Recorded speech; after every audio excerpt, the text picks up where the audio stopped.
rather generous description of Ms. Singh Sri admitted that we need to be guarded បញ្ជាក់ថាយើងត្រូវតែមានការព្យាយាម on ការពារ the future health status តើ of ទៅ Mr. ទៅនឹង Ing ស្ថាន Sri. ភាពសុខភាពនៅពេលអនាគតរបស់លោកអៀងសេរី We ask that the trial chamber យើងសូមស្នើដល់អង្គជំនុំជម្រះសាលាដំបងធ្វើការតាក់ទងជាមួយដុកទ័រលោកវិជ្ជបណ្ឌិតបុត្រច័ន្ទដើម្បីស្នើសុំឲ្យមានការវិតម្លៃជាឯករាជ្យទៅលើស្ថានភាពរបស់លោកអៀង to សេរី enable him to render ហើយនឹង a complete ផ្ដល់ឱកាសដល់ evaluation លោកវិជ្ជបណ្ឌិតបុត្រច័ន្ទ We ដើម្បី also request that ផ្ដល់ the trial នៅ chamber ការវិ provide តម្លៃ him ដែលលំអិត with all the និងពេញ information លេញ that ហើយ was យើង made ស្នើសុំផង available to ដែរ Dr. ដល់ Campbell. អង្គជំនុំជម្រះដើម្បីផ្ដល់ដល់ That លោក is, វិជ្ជ all បណ្ឌិតបុ medical ត្រច័ន្ទ reports នៅ and ព័ត៌មាន evaluations នា of នាដែល Mr. បាន Sri ផ្ដល់ទៅដល់លោកវិ that ជ្ជ have បណ្ឌិ been ត Campbell completed to date, ក្នុងនោះគឺរួមបញ្ចូលទាំងរបាយការណ៍វិទ្យាសាស្ត្រទាំងអស់និងការវិតម្លៃវិទ្យាសាស្ត្រទាំងអស់ទាក់ទងទៅនឹងលោកអៀងសេរីប្រតិច and រិត all related នៃស documents ក្ខីកម្ម and របស់លោកវិជ្ជ memoranda បណ្ឌិតទាំង from the អស់ trial ទាក់ទងទៅ chamber. នឹងស្ថានភាពរបស់លោកអៀងសេរីនិងឯកសារពាក្យព័ន្ធនានា Now, ក៏ដូច the ជាអ trial នុស្សរ chamber ណៈ may របស់អង្គ feel ជំនុំ that, ជម្រះ again, this សាលាដំ request បង may not be quite ប្រហែល right ជា yet. អង្គជំនុំជម្រះសាលា that we ដំ may បងគឺ have ថា to របាយ wait. ការណ៍បែបនេះហាក់ But ដូចជាមិន nonetheless, ទាន់ដល់ពេល we វេលា wish ដែលត្រូវ to ធ្វើនោះឡើយប៉ុន្តែយើងសូមបញ្ជា Put ក់ the ថា trial chamber on notice យើងគ្រាន់តែចង់ជូនដំណឹងដល់អង្គជំនុំជម្រះសាលាដំបងដើម្បី Ing ឲ្យ Sri ដឹងថា defense ក្រុមការពារក្តីលោកអៀងសេរី respectfully request សូមស្នើសុំ an ដោយគោ independent រព evaluation ឲ្យមានការវាតម្លៃដែលឯករាជ្យ irrespective of Dr. Campbell's តាក់ទងទៅនឹង examination ការ and វាតម្លៃ reports របស់លោក and វិជ្ជបណ្ឌិត his ខំបុល expertise ក៏ដូចជាការវាតម្លៃ and និង his ជំនាញរបស់គាត់ផងដែរ willingness to come ក៏ and ដូច give ជាចេ testimony. តនារបស់គាត់ក្នុងការផ្ដល់សក្ខីកម្មផងដែរ We submit an យើងនៅ independent តែទៀម evaluation ទាយើងនៅតែទ will be ទូច required សុំឲ្យមានការវាតម្ in the លៃ future. ដោយឯករាជ្យពីលោកវិជ្ជបណ្ឌិត Of ដទៃទៀត course, នៅពេលអនាគត we have no objections to the ជាការពិត prosecution ហើយយើងមិនមានការជំ and ទាស់ the ទៅ civil នឹង parties បរិយាអ in ញ្ញាក៏ proposing ដូចជា experts ដើម of their នឹង own. រដ្ឋប្រវេណីដែលស្នើសុំឲ្យមាន Since អ្នក no ជំ doubt នាញ they are ដោយ likely ខ្លួន to គេផ្ទាល់ assume នោះឡើយ that But, anything proposed by the Ing Sri defense ដូចគ្នានេះដែរ is ពួកគេក៏ self-serving, មិនគួរមានការ defense ជំ oriented, ទាស់ឬក៏មិនមានការប្រឆាំងទៅលើ subjective. ការស្នើសុំណាមួយដែលមាន and that's ទិដ្ឋាការពារ understandable. ក្តី That's the លោក world អៀងសេរី over. នោះ That's ផង how ដែរ defense lawyers are normally viewed នេះគឺជាទស្សនៈទូ by ទៅ the របស់ prosecution ព្រះ when it comes រ to របស់ making មេ such ធាវីការ proposals ពារក្តីដែល as ព្រះអញ្ញាគួរតែគិត proposing គួរតែពិចារណាតាក់ទង experts ទៅនឹងការស្នើ who សុំ are អ្នកជំនាញ defense oriented. ដែលជាអ្នកជំនាញដែលលើកឡើងដោយ We submit ស្នើសុំឡើងដោយខាងព្រះខាង The doctor មេធា that វី we ការ are ពារក្តី proposing is not. You have his CV. ឆ្នេះហើយ Leave it up to you. យើងបានបញ្ជាក់រួចទៅហើយថាយើងមាននៅប្រវត្តិ Mr. រូបសង្ខេប President, Your របស់ Honors, លោកវិជ្ these ជា are បណ្ឌិត our ដើម្បីឲ្យ submissions. ខាងភាគីនានាពិនិត្យមើល If the លោក trial chamber ប្រធាន wishes អង្គជំនុំជម្រះនេះគឺជា for us ការ to សង្កេត make ក៏ដូចជា written ការស្នើ submissions សុំរបស់យើង and បើសិន asking បើ for អ the ង្គជំនុំ appointment ជម្រះ of ចង់ an ឲ្យយើង independent ធ្វើ expert, ការស្នើសុំជាលេខលិខិតអក្សរតាក់ទង especially ទៅ the នឹង one ការ that we តែង have តាំង recommended, អ្នកជំនាញបន្ថែម we ជាពិសេសគឺ are តាក់ទងទៅនឹង prepared វិជ្ជាបណ្ឌិត to do so. បុត្រសានដែលយើងបានស្នើយើងនឹងធ្វើសំណើសុំជាលេខលិខិតអក្សរជូនទៅអង្គជំនុំ On ជ the other ម្រះ hand, if the trial chamber is ប៉ុន្តែបើសិន inclined បើអង្គជំនុំជម្រះសាលាដំបងបដិសេធ to reject ក៏ this មិន request, ទទួលយកនៅសំណើសុំរបស់យើង then we would appreciate យើងស្នើសុំឲ្យ a មាន reasoned សេចក្តីសម្រេច written ជាលេខ decision. លិខិតអក្សរដោយមានសំអាងហេតុ Unless there are any questions, these are our submissions. បើ And សិនបើមិន again, we មាន wish to thank សំណួរឬក៏មិនមានការចោទសួរទេនេះគឺជាការស្នើសុំរបស់មេធាវីការពារក្តីហើយយើងសូមថ្លែងអំណរគុណចំពោះអង្គជំនុំជម្រះដែលបាន and ផ្ for ដល់ឱកា providing ស us ដល់ with ការពិ two និត្យ public វិច័យ hearings ទៅលើលោក on Mr. Ing អៀង Sri's សេរី status. And we ក៏ដូច want ជា to ការ stress that បញ្ we ហាញ note នៅរបាយ and ការណ៍ it's ហើយ been យើងសូម noted សង្កត់ធ្ងន់ថាយើងបានកត់សម្គាល់ that this ថា was on the trial chamber's accord. នេះគឺជា grateful ការ for that. ខិតខំ Thank you ប្រឹ very ង much. ប្រែងរបស់អង្គជំនុំជម្រះហើយយើងសូមថ្លែងអំណរគុណយ៉ាងជ្រាលជ្រៅចំពោះអង្គជំនុំជម្រះសាលាដំបងក៏ដូចជាលោកចក្រមទាំងមូលសូមអរគុណ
សូមជឿលោកស្រីជាក្រុមស៊ីវិលកាត់ហើយ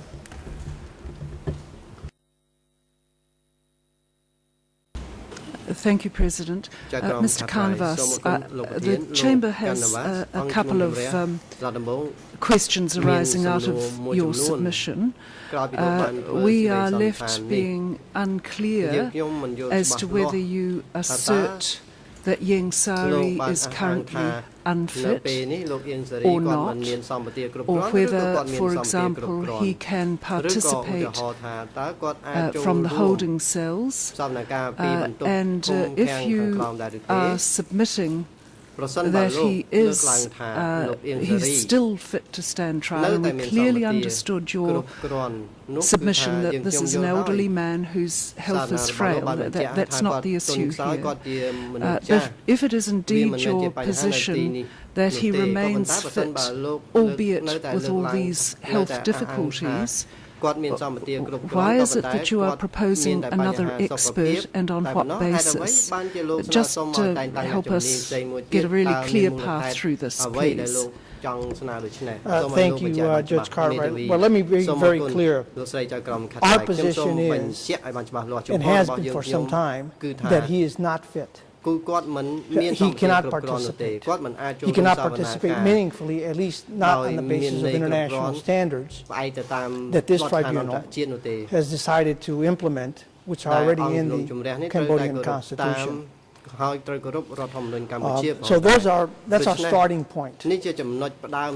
However, we have taken what I would call a very measured approach, because we are dealing with some witnesses and civil parties who may not require Mr. Ieng Sari's participation.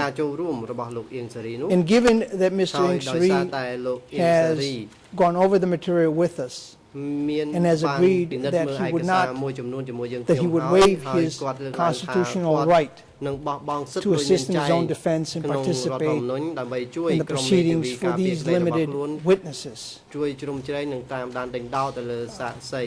we have agreed to go forward with the hopes that perhaps Mr. Ieng Sari would improve, would physically improve to the point where he could be in the holding cell and he could follow the proceedings just as he was able to do prior to his last hospitalization. Up until that point, he was able, with the exception of one day, I think, when he was feeling overly dizzy, he was able to follow.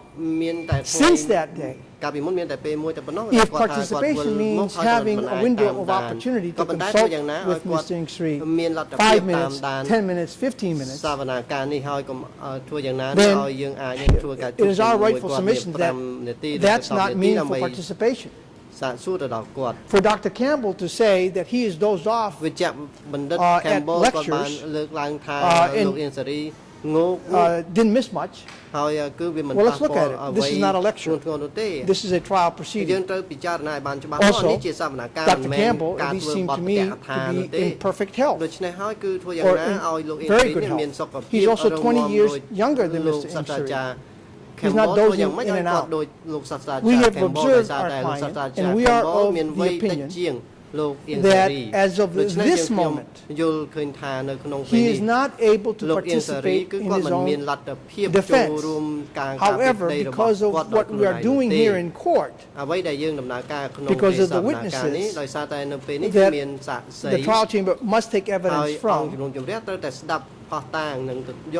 but do not necessarily impact to a high degree on Mr. Ieng Sari, we've agreed, and Mr. Ieng Sari has agreed, because it's his right to waive or not waive, to go forward. Now, it could be that in January or December, Mr. Ieng Sari recovers. It could be, however, that we at some point will run out of witnesses that he's waived. And at that point, our position is rather unmoving. We are not going to budge. We are not going to waive. We're going to we're going to hold our ground, and you will need to make a decision. Now, if the trial chamber is convinced on what Dr. Campbell says, that Mr. Ingsiri is competent and that he's capable, and that all he needs to do is will himself into paying attention, which I think is rather generous of Dr. Campbell in saying so, then the alternative, I think, is not to have Mr. Ingsiri in the holding cell, but to have him here in court, in a gurney, on a bed, where the entire world, and you can see whether he's dozing in and out, whether he's actually participating. And then we will be asking ourselves, as the world will be asking as well, are these the sort of international standards that apply the world over, and the ones that this trial chamber, which is deemed to be the model for the rest of the country, should be emulated. So that's where we are. I thought, we submit that because of the report by Dr. Campbell and his testimony,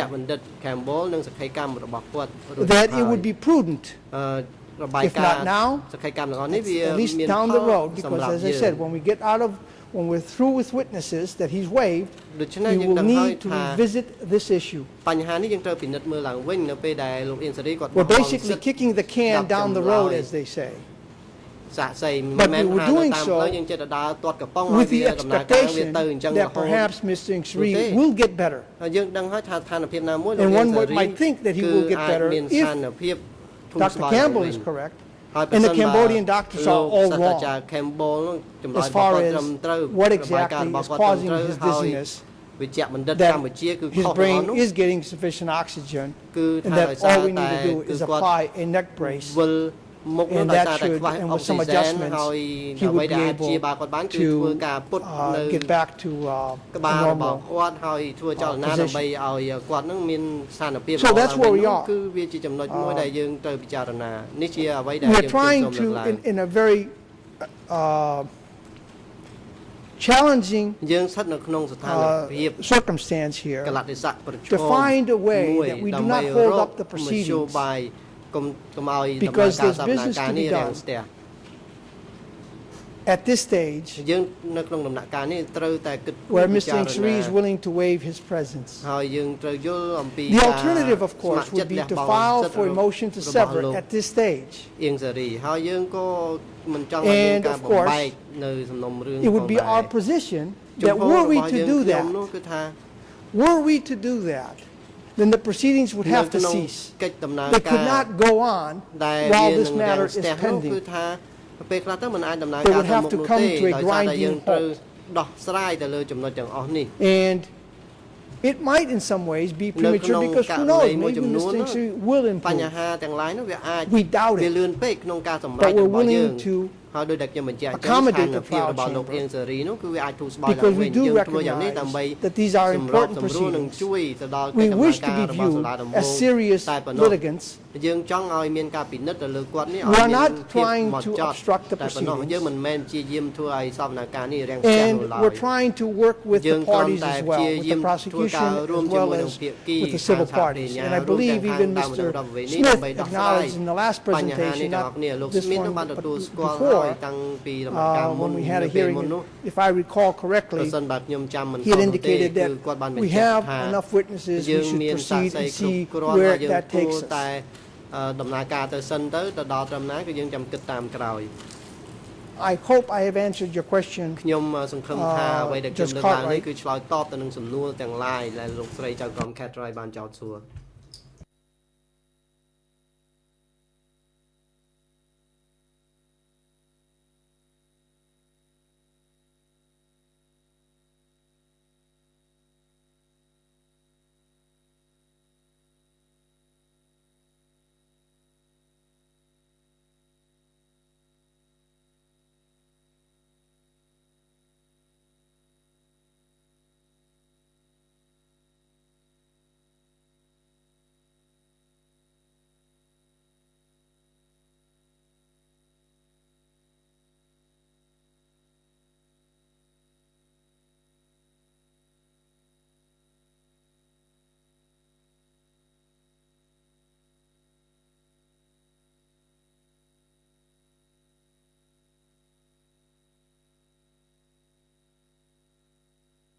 អញ្ជើញចក្រមសមត្ថលោកវិញមានបំណងសួរសំណួរទៅកាន់ក្រមវិទ្យាការពីក្តីលោកអៀងតារី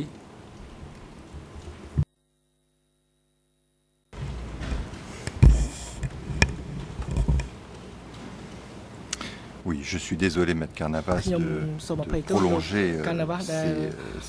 cet échange, mais la Chambre aimerait avoir quelques clarifications. Il nous semble que lorsque votre client a accepté de renoncer, de participer à l'audience pour l'audition d'un certain nombre de témoins, la situation était différente de celle que nous connaissons aujourd'hui.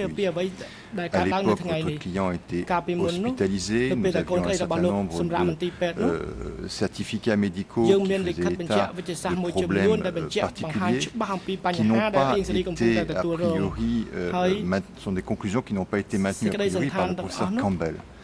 Donc ce que nous souhaiterions savoir, c'est aujourd'hui, est-ce que vous considérez que votre client est totalement incapable de participer à ce procès? Est-ce qu'il est incapable de participer pour des journées entières, ou est-ce que vous considérez qu'il faut procéder à un aménagement des audiences et s'il est incapable de participer à ce procès, quelles sont les raisons médicales exactes qui sous-tendent cette allégation?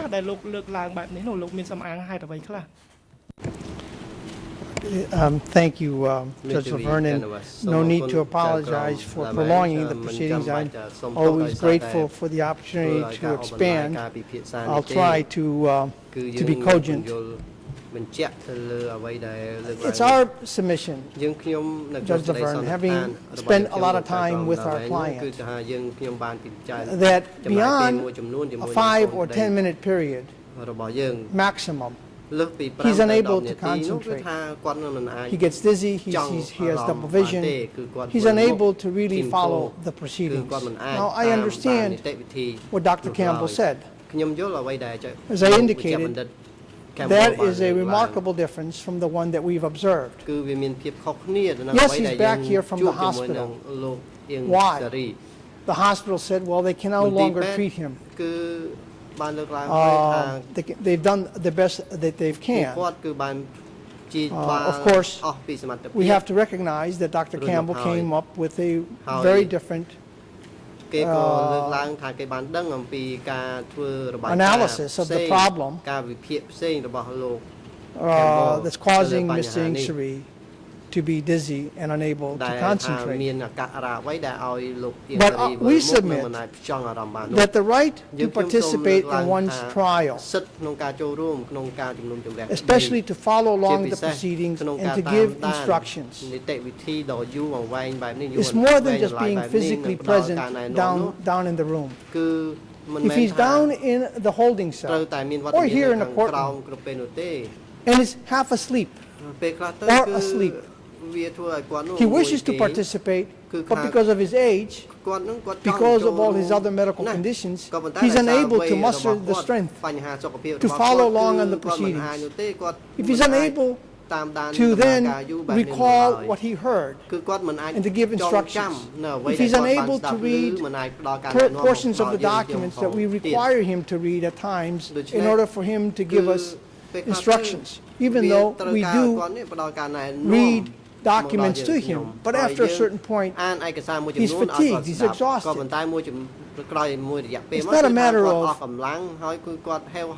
him able to control himself or the will. He can will himself to these things. We submit that in his present state, which was which was quite different and remains the same, essentially, from the time that he's gone to the hospital. He cannot follow the proceedings. Now, that may change at some point. Let me give an example. If we were at the stage where we had run out of witnesses that were, or civil parties that were not necessarily that, I don't want to say relevant, because all witnesses are relevant to the trial, but they didn't impact on our case to the extent that some others, like say Philip Short, to give an example. If we were at that stage, we would be making submissions to sever him for the trial.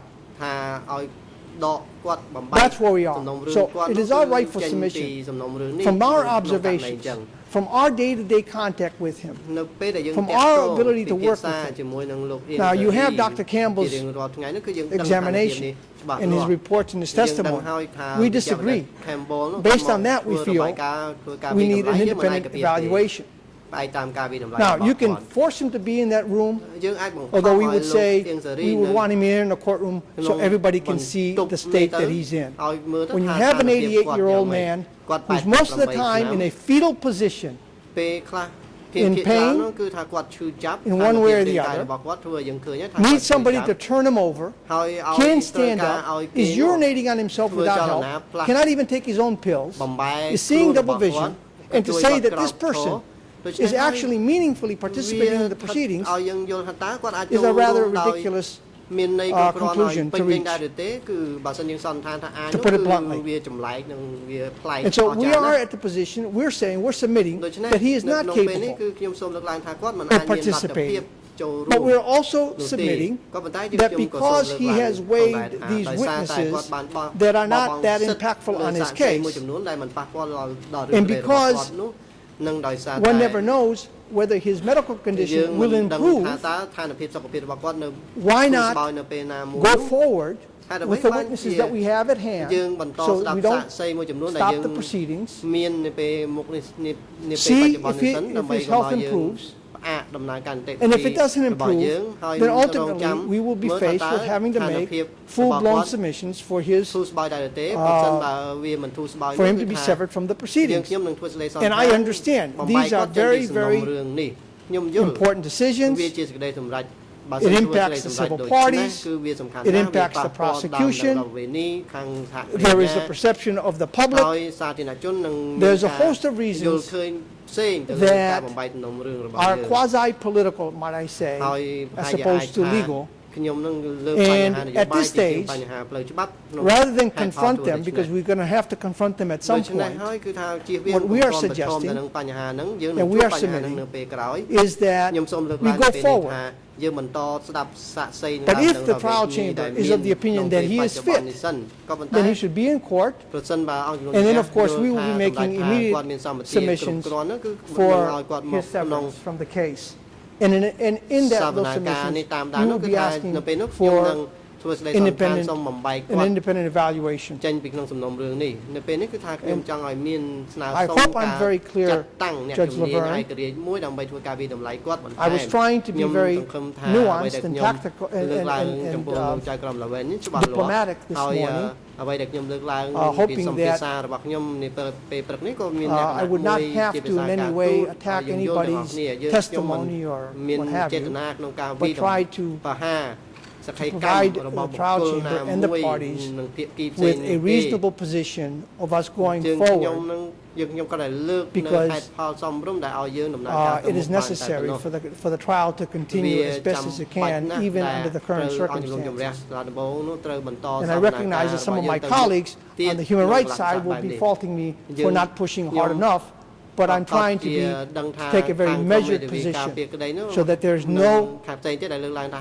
could be no complaint that somehow we were engaged in a ruptured strategy. Thank you.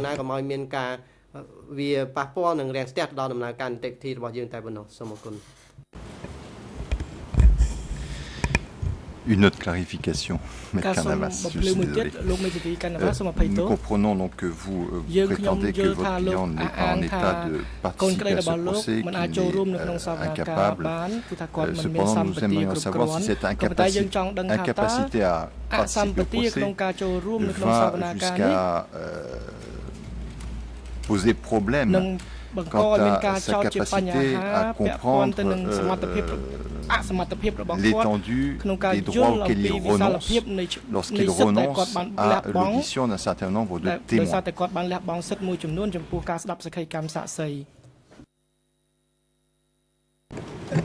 An excellent question. An excellent question, Judge Laverne, and thank you for asking that question. As I indicated earlier, his ability to concentrate is 5 or 10 minutes at a time, 15.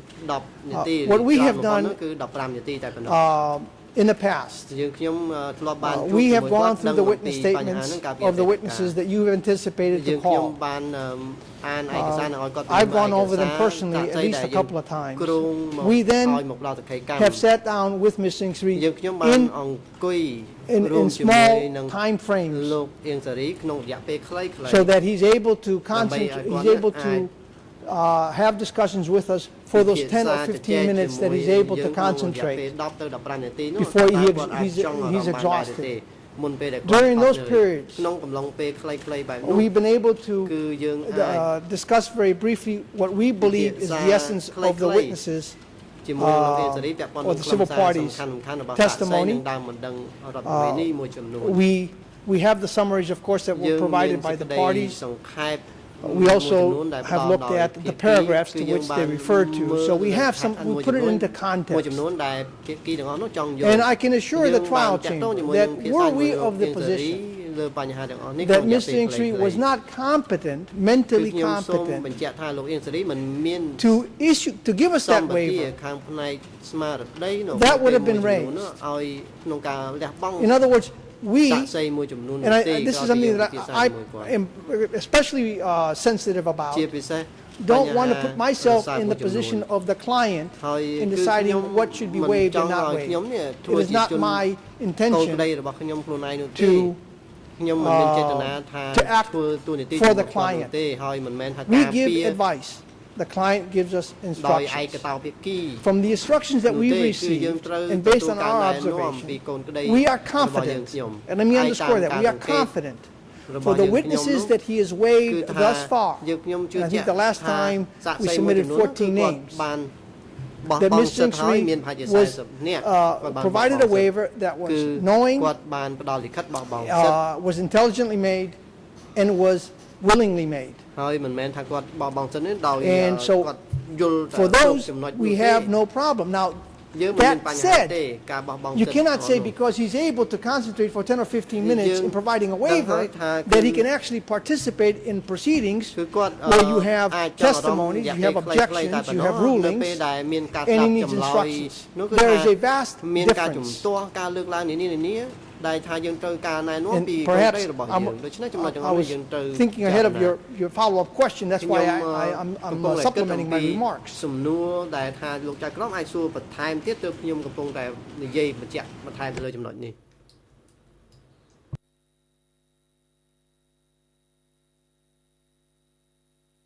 សូមអញ្ជើញលោកស្រីចក្រម Sorry, Mr. Carnivas, another question. You have been clarifying to the Chamber that you consider that Ieng Sari has the mental competence to give a valid waiver. We just need to clarify one more detail. Back on the 3rd of September, Dr. Campbell and Drs. Fazell and Lena Huot did an examination which covered Ieng Sari's mental health status and found that there was nothing to be concerned about in particular. Now, do you accept that report? Because it was never mentioned during the hearing with, well, it was mentioned during the hearing with Professor Campbell, but of course, as we know, we well know, Professor Burstein did not have a copy of that. So we just need to clarify that point. Thank you. Again, thank you, Judge Cartwright, for giving me the opportunity to address this point. Sort of reminds me when I go to bed at night, I'm feeling great. I get up in the morning and I got aches and pains. What happened during the night, I don't know. But basically, on September 3rd, there was an examination. We, of course, didn't go into that examination because at that point in time, if you may recall, Mr. Ieng Sari was in his holding cell. He was waiving his presence in court, but he was participating from the holding cell. Lo and behold, 4 days later, on September 7th, we visit Mr. Ieng Sary in his holding cell, in his, at the detention unit. We had scheduled a 1-hour meeting. And prior to arriving there, he told us he could not get out of bed. So we went there and we had this, a meeting that lasted approximately a half an hour, and we were trying to discuss, and I say trying to discuss, the testimony of Philip Short, who interviewed Mr. Ieng Sary on a couple of occasions. After that meeting, approximately a half hour or so later, we were informed by the detention facilities that he was being medevaced. He was being evacuated to the hospital, where he stayed there for 3 or 4 days before he was actually examined. Hence, we had the hearing later on the 21st. So what I'm saying is, prior on the September 3 evaluation, we at that stage had no concern with respect to Mr. Ieng Sary being able to assist us and for him to be able to participate in the proceedings, because he was participating. We were seeing him during the recesses. We saw him in the morning. We had some rather complicated witnesses, you may recall, at the end of, during August, where he did in fact engage his legal team and was participating. And because of that, we saw no reason to challenge the report or to go into the report. Now we understand that report is part and parcel, and that's what Dr. Campbell is building on. But what we're saying is, as I noted, when I get up, I go to bed at night, I'm feeling good. In the morning, I'm not feeling so good. I got some problems. That's what happens between 3 and 7, September 3 and September 7. Something happened.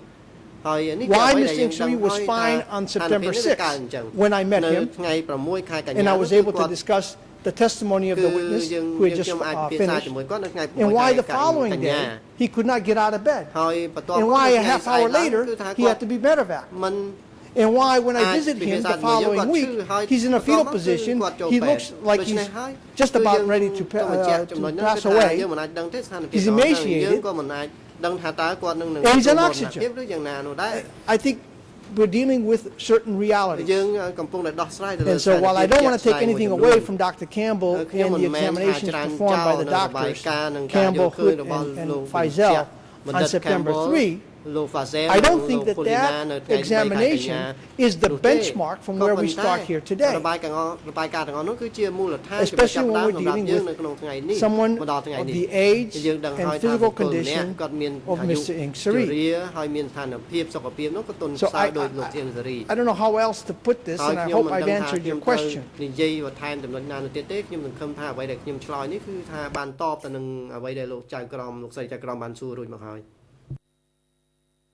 May I be seated? មេធាវីតើលោកស្រីអនុញ្ញាតឲ្យខ្ញុំអង្គុយទេលោកស្រីចៅក្រម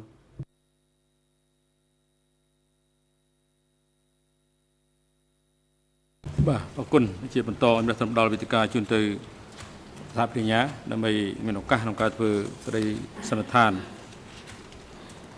បញ្ចប់នៅកិច្ចពិភាក្សានេះដោយលើរបាយការណ៍របស់អ្នកជំនាញលើបញ្ហាសុខភាពរបស់លោកអៀងសេរីដែលបានធ្វើកាលពីថ្ងៃទី8ខែវិច្ឆិកាឆ្នាំ2012កន្លងទៅ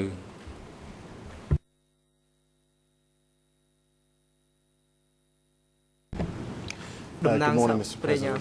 Good morning, Your Honours. Good morning, Council.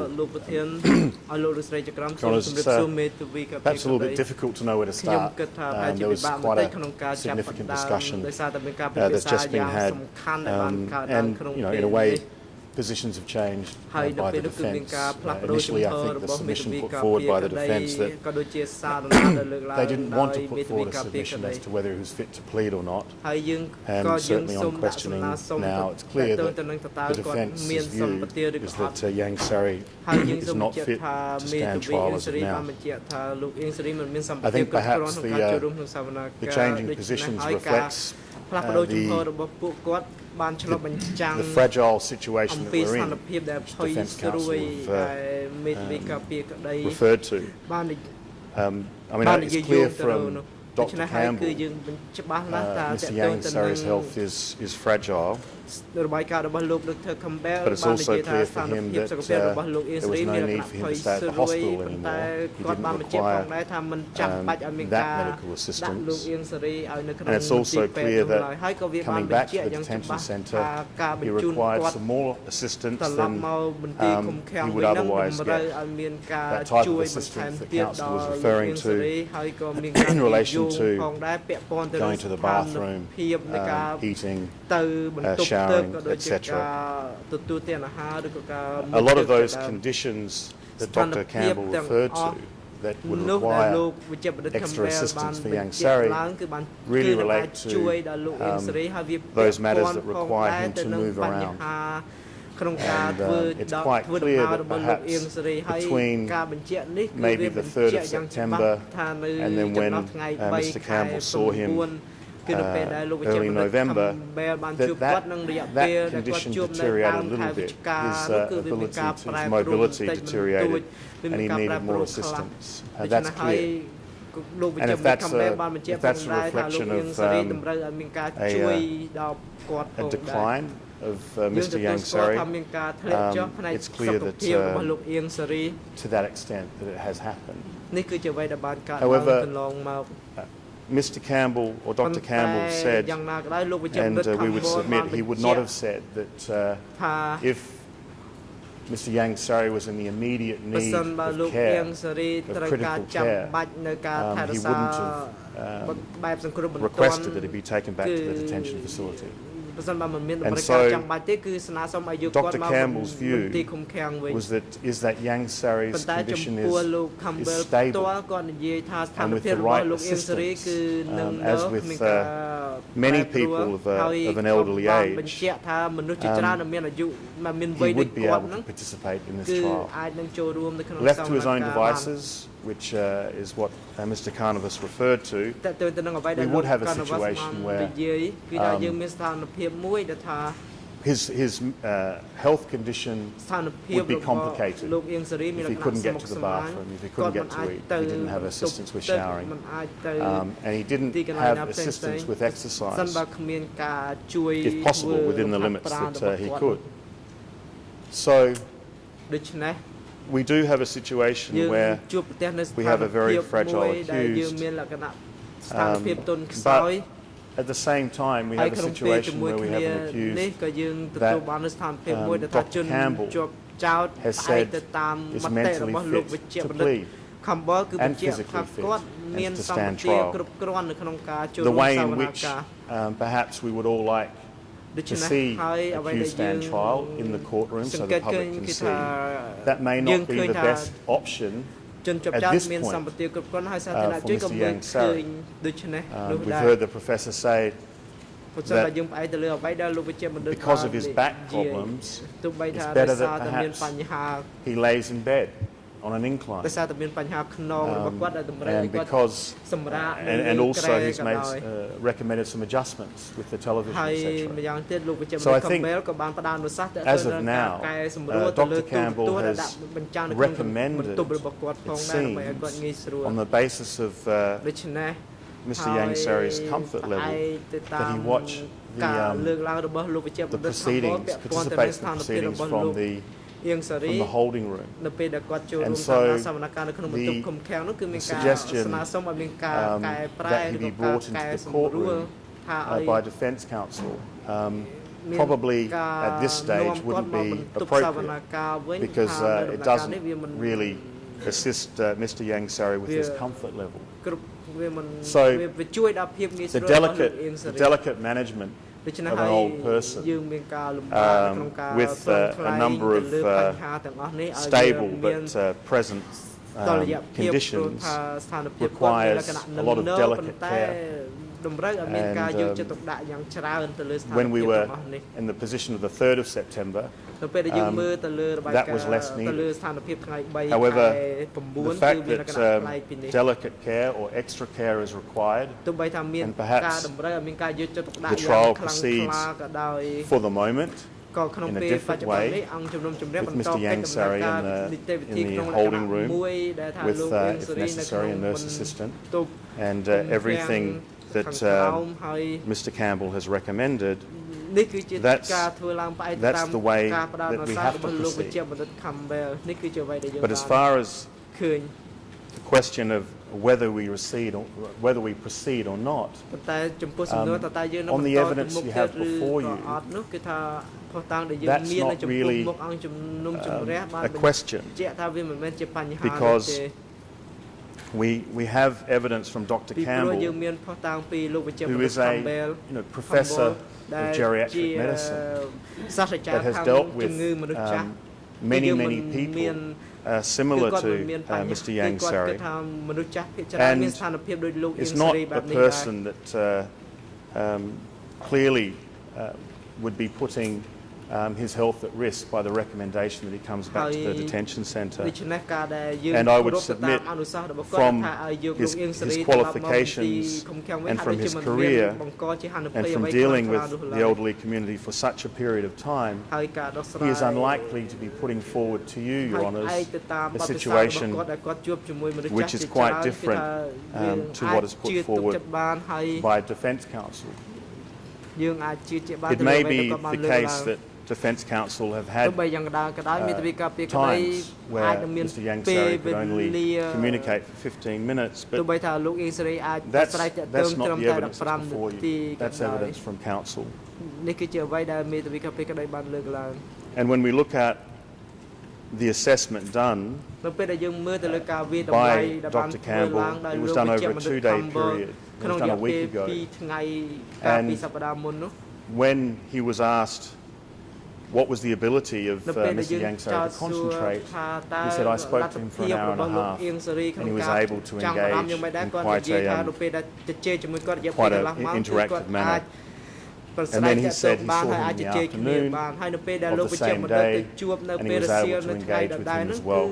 And then he saw him the following day, and he said he was able to engage with him. He undertook the mini mental state examination test, the diagnostic test, that actually states whether or not someone can concentrate, and he scored high in that test.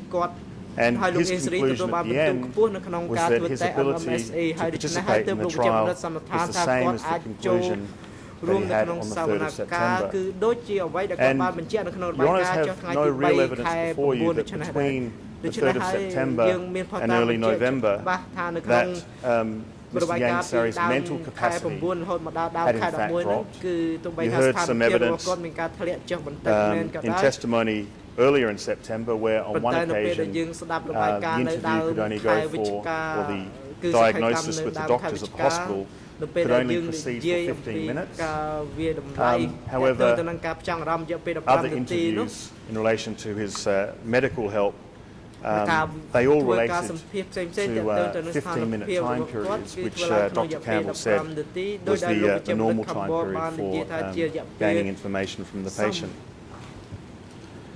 Perhaps, Your Honours, I'll ask for your guidance here, but our submission is that Your Honours must decide on this issue of whether or not Mr. Yang Sari is fit to plead.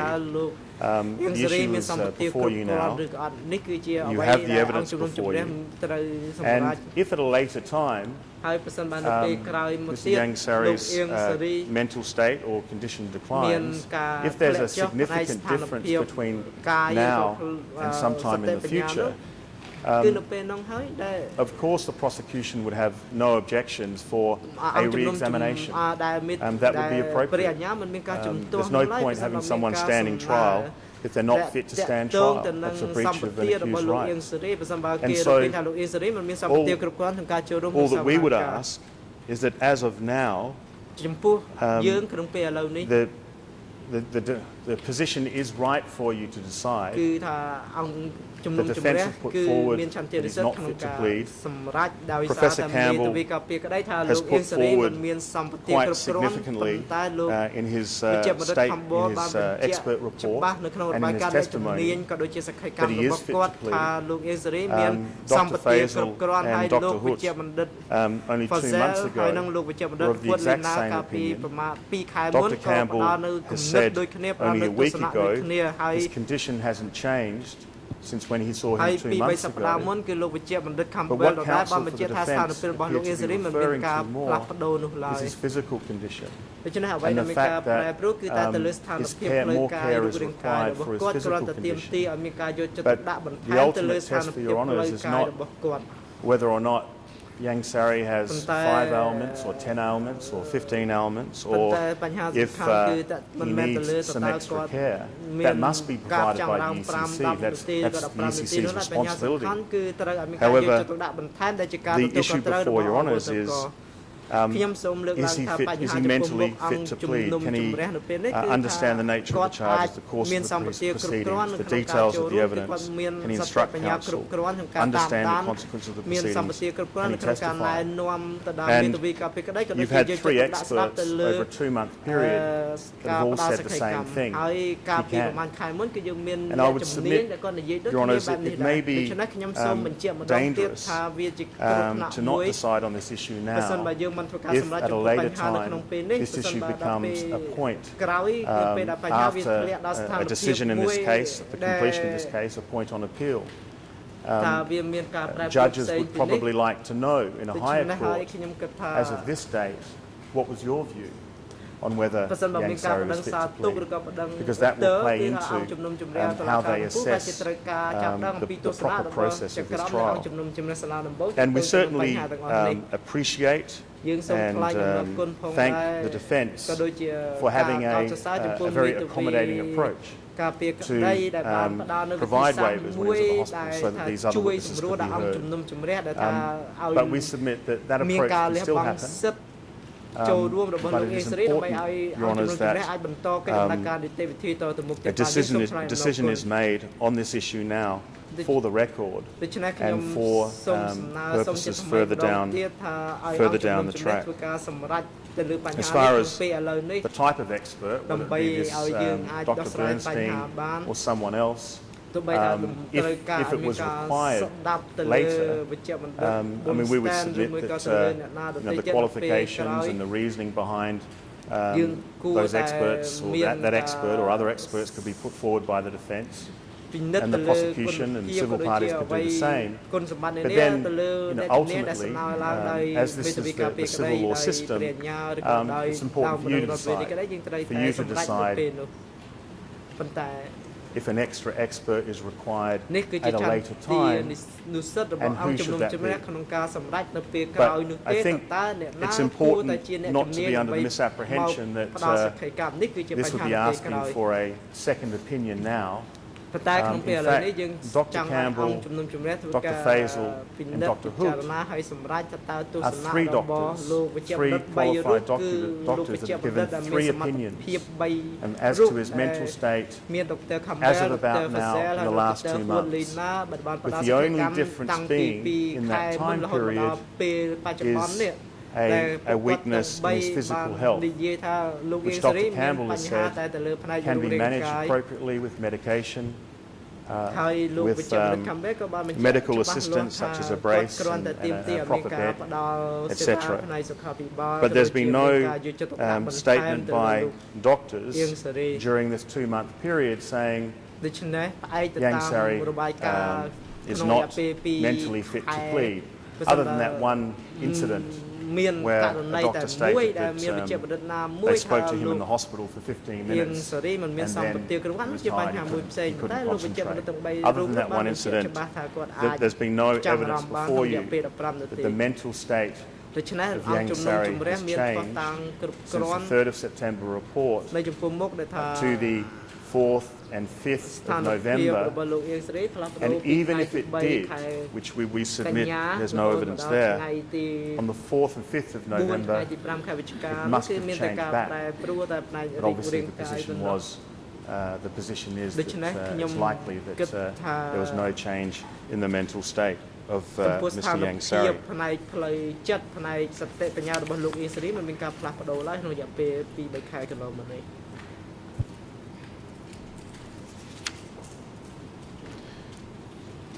Your Honours, I'll be brief now, but if I can just refer you to the Strugar decision from the International Criminal Tribunal of the former Yugoslavia.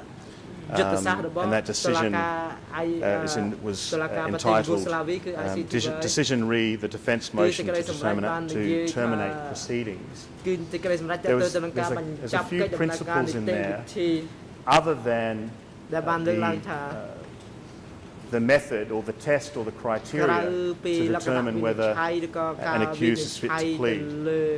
As far as the 7 capacities that need to be measured, you've heard evidence about that. You've heard it from Dr. Campbell in the 3rd of September report. Mr. Yang Sari understood each and every capacity and gave full answers to show that he had the ability to plead and stand trial. That was absolutely clear from the 3rd of September report. And I think from Council there's a concession today that certainly from their view, the 3rd of September he was fit to plead and stand trial. And as you've heard from Professor Campbell, when you spoke to him 2 months later, his view did not change after an hour and a half discussion with him on the Monday morning. But the other principles I would just refer to, I won't quote because of the time. And it's a core principle that comes through the Strugar case. And it states that ultimately the inquiry into the medical condition of an accused, the causes of the condition, the causes of the symptoms, is not your primary role. Your primary role as a trial chamber is to determine whether or not he's fit to plead and stand trial. And once you satisfy yourself of that fact, whether some tingling or some numbness or some dizziness is caused by that condition of VBI, or whether it's caused by another condition or another condition, it's not really a relevant issue. The issue is, are you satisfied that he can meaningfully participate in his defence? Of course, health is interrelated, and there must be a discussion about health to see whether that impacts on Mr. Yang Sari's ability to meaningfully participate. But once that is satisfied, that the experts, the psychiatrists and the geriatrician are satisfied that he can meaningfully participate and demonstrate that fact, then the issue of causes and what's causing his symptoms is not so much an issue that Your Honours need to concern yourself with under the law.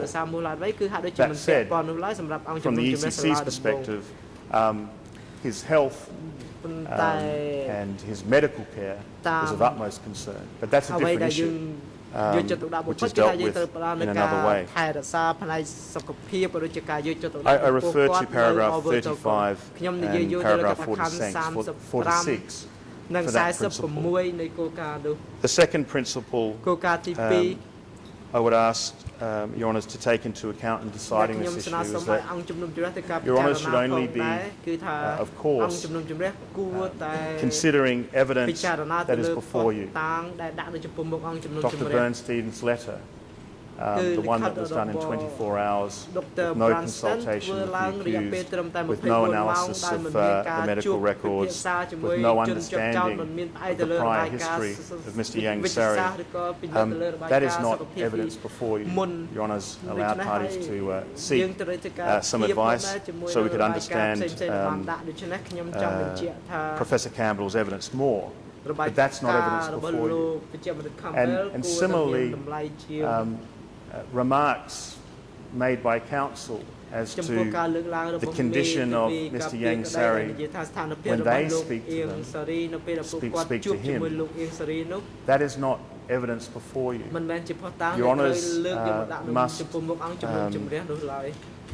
make your decision on evidence rather than purely a submission.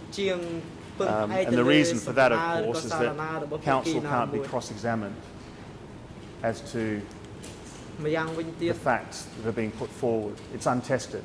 And so, Your Honours, the evidence before you has to be of such that you feel confident and you can rely on.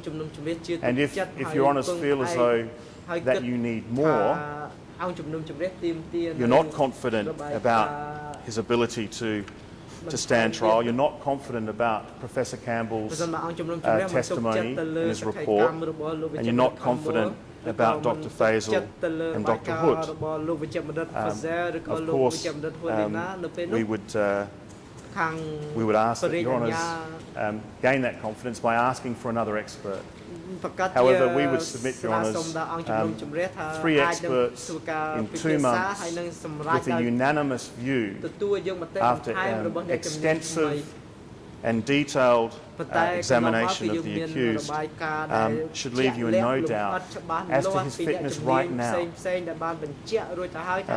Defence counsel has said his condition is precarious, and that's true.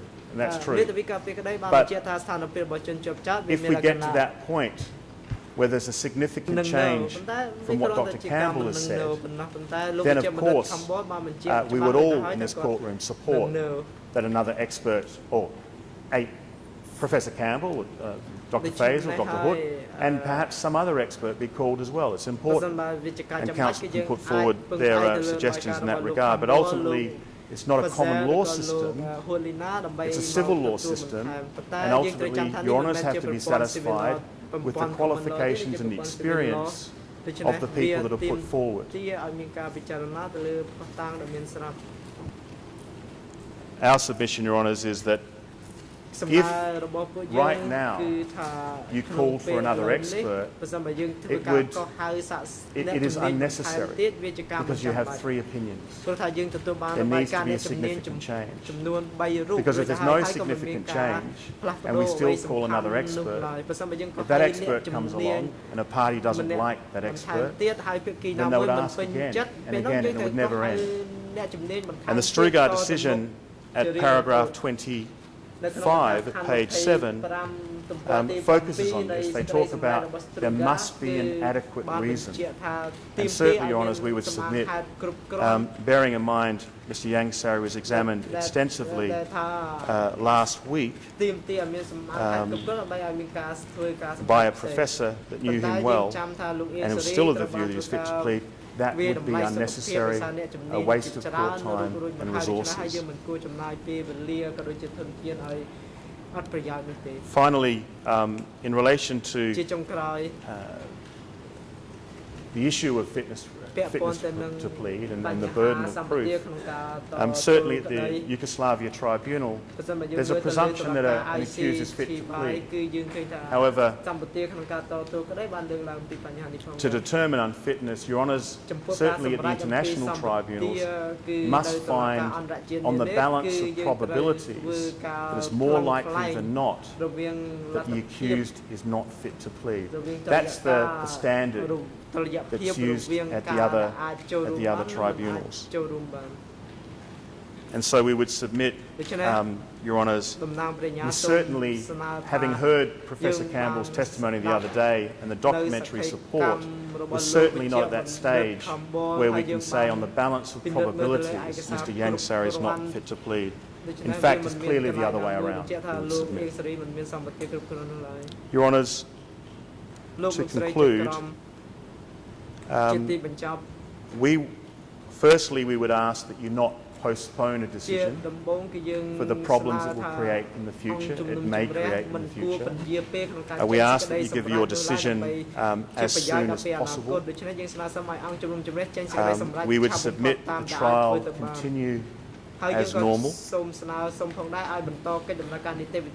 either with his presence in the courtroom, but if Mr. Yang Sari doesn't feel comfortable in the courtroom, which from the professor at this point in time, that seems that may be the case, from the holding cell with all of the appropriate equipment and care, or if necessary, at any other place in a future time. If he had to go back to the hospital and he was still mentally fit, clearly we could set up audio-visual perhaps from the hospital. But that's something that's in the future. But we would ask the trial continue. You've got no evidence before you that casts significant doubt or any doubt in relation to Professor Campbell, Dr. Faisal and Dr. Hood's opinion. That letter provided by the defence the other day from Dr. Bernstein, that opinion was not based on enough information, so its value is very, very small. Further assessments are not currently required. There's no adequate reason to get another one. At some point in time there may be. And just to make it clear, the ongoing medical care of Mr. Yang Sari, of course, is of the utmost importance of this institution. But the fact that he requires some extra personal care doesn't take away from Dr. Campbell's view and Dr. Hood's view and Dr. Faisal's view that Yang Sari is fit to stand trial.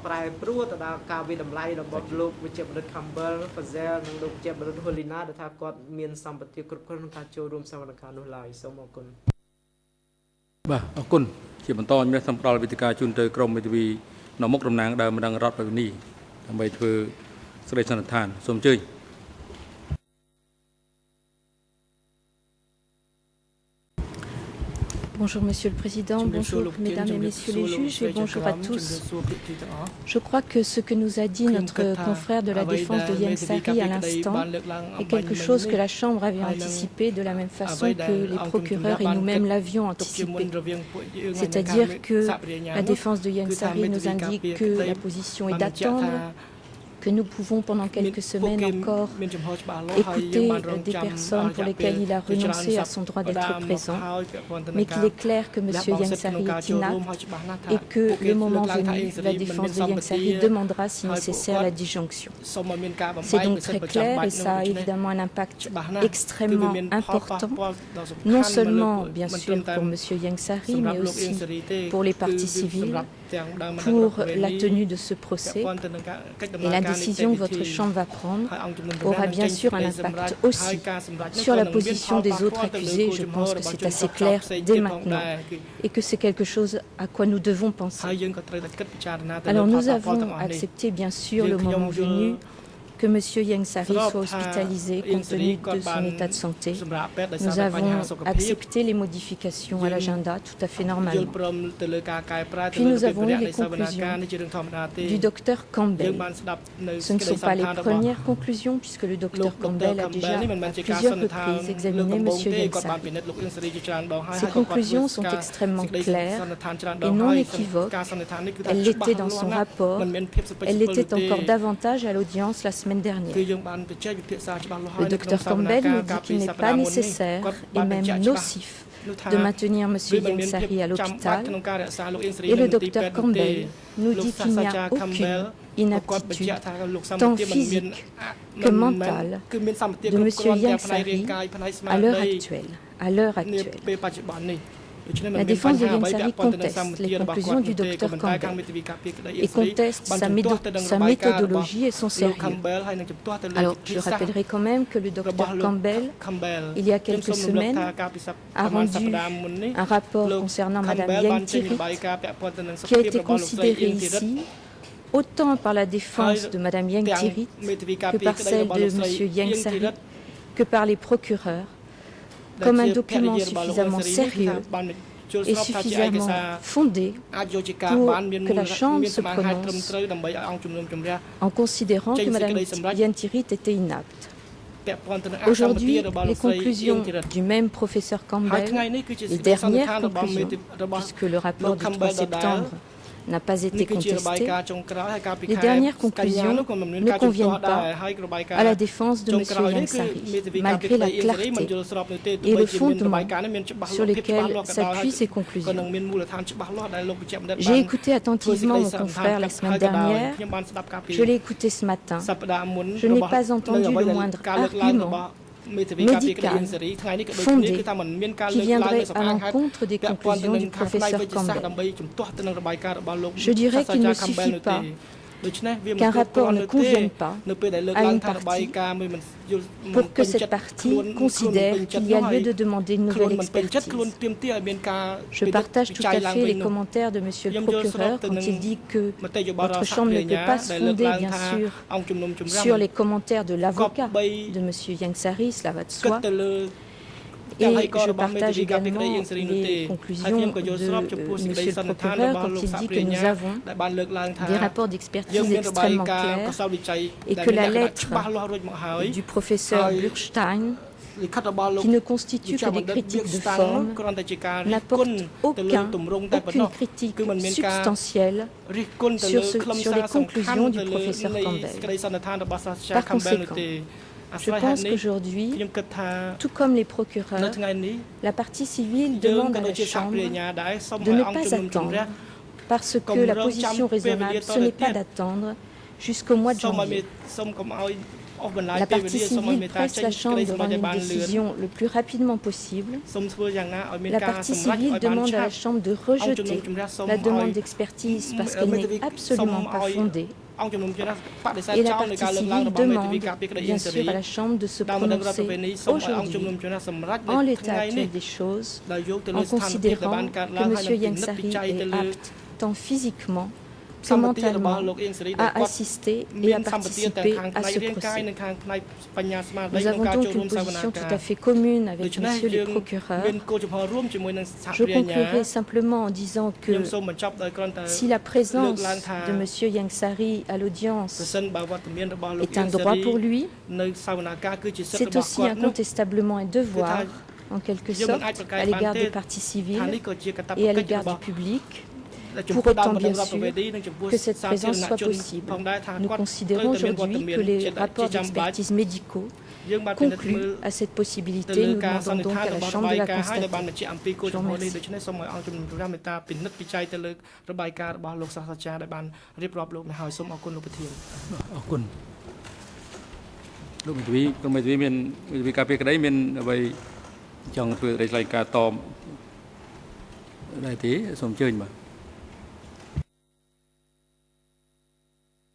Mr. President, Your Honors, I would indeed. Let me begin by touching upon first what the civil party lawyer indicated, that what does not suit the Yang Sari defense, given that Dr. Campbell's report on his wife Ng Thrit. Let me remind the civil parties that we had nothing to do with Ng Thrit.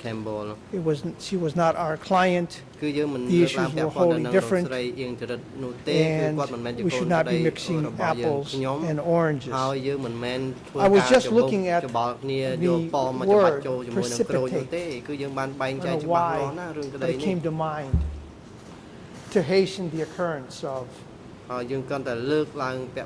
And I think that that's what we're about to embark upon, should you go ahead and decide at this stage that based on what you've heard, that Mr. Yang Sari is indeed competent to plead as the prosecution states. Now, let me remind the trial chamber that we don't have any video recordings or tape recordings or anything to see exactly how Mr. Yang Sari was during the examination of Dr. Campbell. We have to take his word as face value. Now, normally, one would not want to be in the middle of an examination, a lawyer that is, because they do tend to be disruptive, but nothing prevents a videotaping of the presentation, especially when we're talking about something that's rather subjective. Back in 21 December 2009, in fact, we had asked whether the first evaluation, psychiatric examination of our client was recorded, and we received an answer that it had not been, and I'm referring to document number B38/6 and B38/5. These are dated 21 December 2009 and based on a 16 December 2009 document received by the based on our letter to the OCIJ. On 16 March 2011, we requested that the examination be taken, the examination of Ms. Sing Sri be taken place in the presence of one of the defense members, just as a passive observer. We would, however, for all future purposes, ask that any examinations be video recorded, especially when we're dealing with the observations of our client. And I take to heart what the prosecution said, even though I come from a legal tradition where I'm viewed as an officer of the court, and what I say in court is as if it's under oath. That in and of itself is not evidence and should not be taken as evidence. So I take that.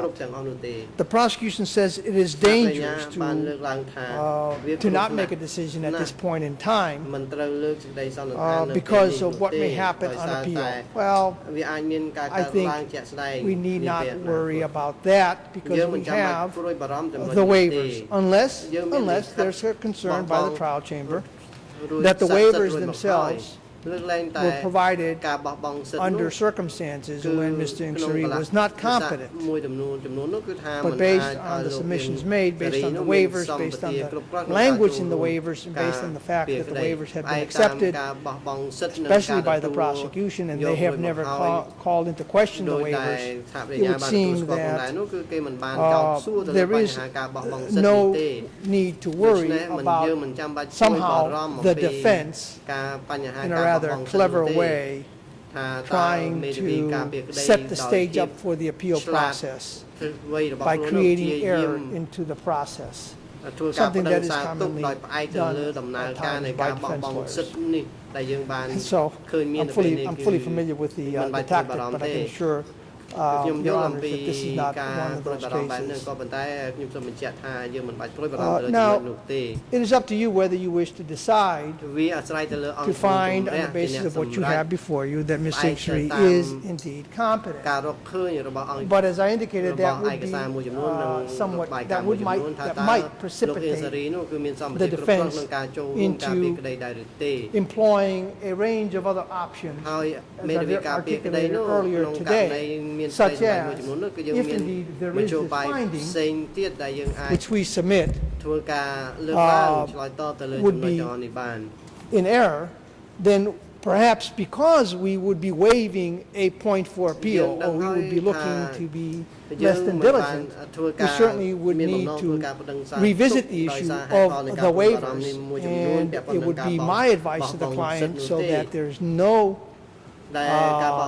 misunderstanding for appeal purposes, that he withdraw those waivers and that we proceed with his full presence, and we would submit his presence in court, and I'll explain why. But of course, if the alternative within the detention center, we would ask that the video be on him so he can be monitored at all times. I do not want to be engaged in a charade where the client is asleep, he can't be seen, and we all pretend that he is participating. And what I find objectionable, and Mr. Engodom finds objectionable, is the fact that we're saying that since we're dealing with an 88-year-old gentleman who's got a whole host of problems, that somehow the standard of pleading should be less than if someone is a more robust individual. That we can tolerate somebody dozing in and out and then kid ourselves that these are international standards. So I would caution against making any findings at this point in time, because there's no need to make any findings at this point in time. But should the trial chamber make findings, then we would need to revisit certain issues with our client. And that's what we have attempted not to do. We're trying not to precipitate a situation where we would have to go down the road of severance. Now, the prosecution likes to quote from the ICTY, a place that is perhaps has given us, the world over that is, lots of jurisprudence in the last few years in this field, and a place that I hold dear, is dear to my heart, at least, having spent 10 years there. But if we look at the Strugar case, and if we look at the judgment of 17 July 2008, this is the number is 01-42-A, that is the case number. But if we look at this particular decision, judgment, on paragraph 55 they have a conclusion, can be found on លោកវិទ្យាបញ្ជាក់នៅរឿងក្តីស្រូការចុងក្រោយមិញដែលលោកបង្ហាញនេះព្រោះអ្នកបកប្រែអត់ទាន់ទេបតសញ្ញាណនៃឯកសារ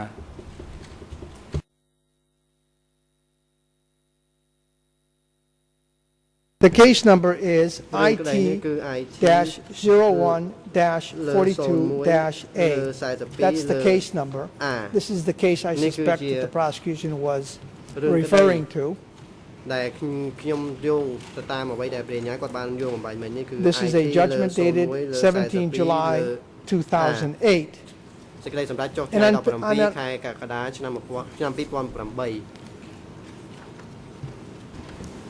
if it's a trial,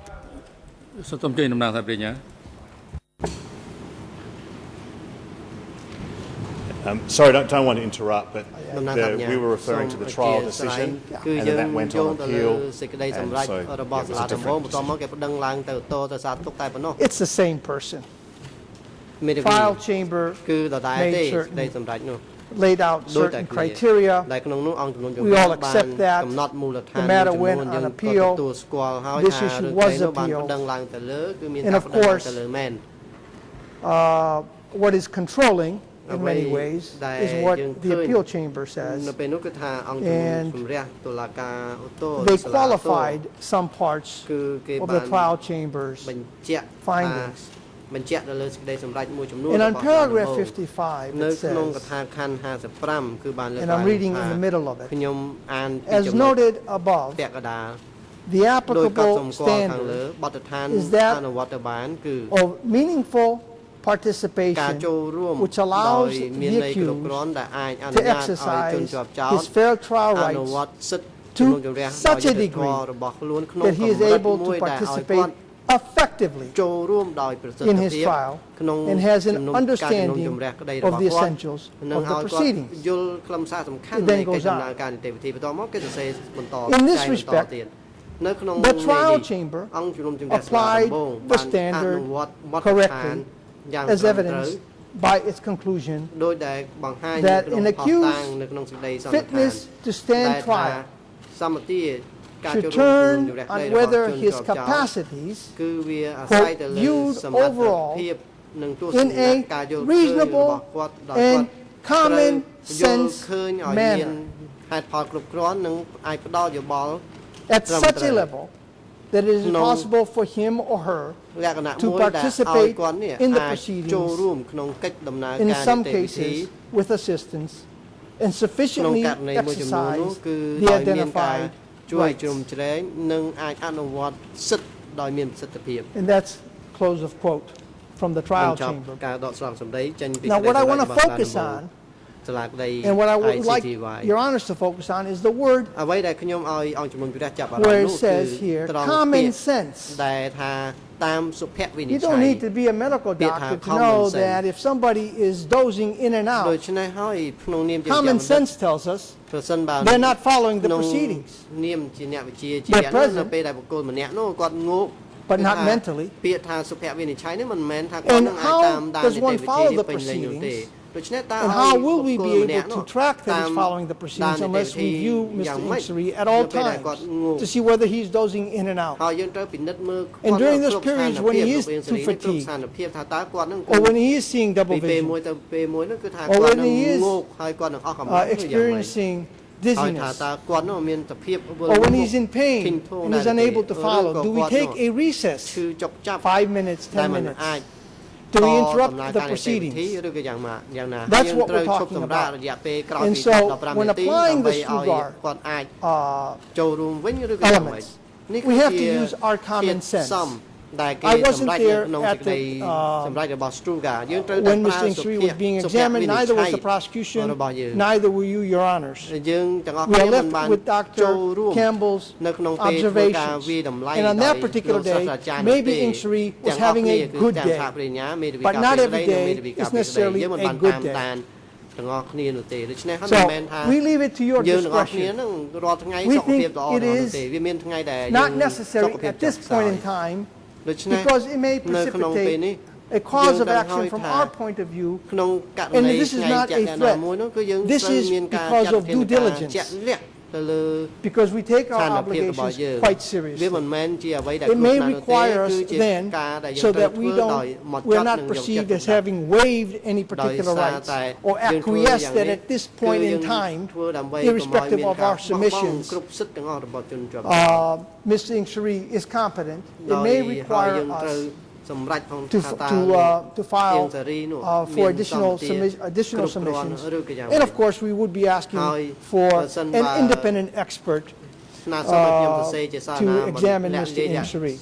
We don't think it is necessary at this time because we have the waiver. It hasn't been necessary for the last month and a half. And so, our rightful submissions are that we proceed as we have been proceeding, and let's see what happens at some point. Of course, I understand the trial chamber's concern, and I understand the prosecution's concern as the civil parties. They want certainty at this time. And if that is the course of action that you decide to take, then so be it. We will understand that. But we then have to reconsider, because one of my obligations, I say our obligations, is to ensure that we are providing meaningful representation at all times, and that we are diligent, and we take our responsibilities quite seriously. It may not appear that way at times, but we do. And we try. And we're certainly trying to find creative approaches so that we can proceed as best we can until some circumstance decides otherwise without any interruption.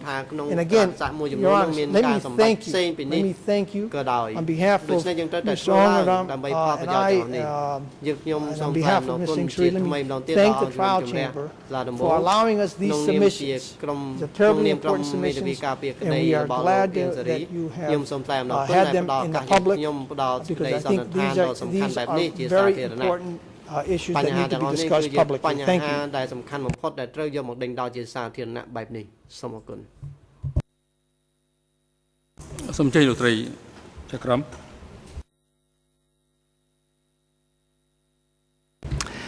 Mr. Carnavas, one last question. It appears to me that you are of the view that your client Ieng Sari is currently unfit. However, you do not want the trial chamber to make such a decision. You would prefer it if the trial chamber continued and muddled through with witnesses, experts and the like that he has no concern with. My problem is that if we do that, and that is the basis on which the trial chamber proceeds, then it seems at least possible that we are continuing a trial of Ieng Sari when he is not fit. I'm not quite sure how we get ourselves out of this dilemma. I clearly understand you don't want a decision at the moment. I don't quite see how we're going to proceed without clarifying the current situation. So, are you able to help me without just... and no one's suggesting, I might say, no one's suggesting that the Ieng Sari team is not diligent, not at all. The question is, how do we proceed from here? And how do we resolve this matter without this conundrum that we're currently faced with? Thank you.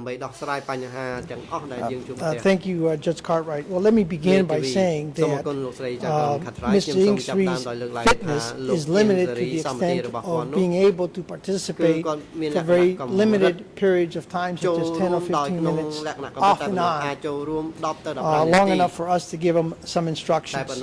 That, in our rightful submission, is not sufficient to meet the test for the fair trial rights that he is entitled to under the Cambodian Constitution and the laws applied to this particular institution. We are hopeful, and I guess hope springs eternal, that his condition will improve. And that's why we have taken the position that as long as we have these waivers of these witnesses and no more, the business of the trial can go on. Part of our concern was not to be disruptive. But we're not, while we don't think that it is necessary at this point in time because of these waivers for the trial chamber to make a decision. Were it to make the decision, as I've indicated, then it puts us in a different posture, in a different position, where we may have to take certain measures, which obviously we're trying to avoid at this point in time. But we leave it to your sound discretion. I'm not trying to have it both ways. I certainly don't want to box the trial chamber into any particular position. If the trial chamber wishes to make a finding at this point in time, then so be it. Then we will proceed accordingly. We're trying to be measured, reasonable, and creative at the same time respecting our client's rights. But at no time are we saying that he is fit to participate in the proceedings as they're ongoing right now, and even if you reduce them to half a day, he is not going to be fit. But if you make that decision, then we certainly would have to have a conversation with our client, ask him to withdraw his waivers, and then, of course, we would want full view of Mr. Ieng Sari in the state that he's in at all times, so that yes, he can be comfortable, but also we need to be sure exactly what it is that we're saying is competence to participate in following proceedings. And I should end by saying this. I think when we are to answer that question, we should be asking ourselves, if we were in the position of somebody that we care was in the same position in circumstances, Mr. Ieng Sari, would we be saying that that person was competent in following the proceedings of this nature? And I dare say none of us in this courtroom would say yes. Thank you.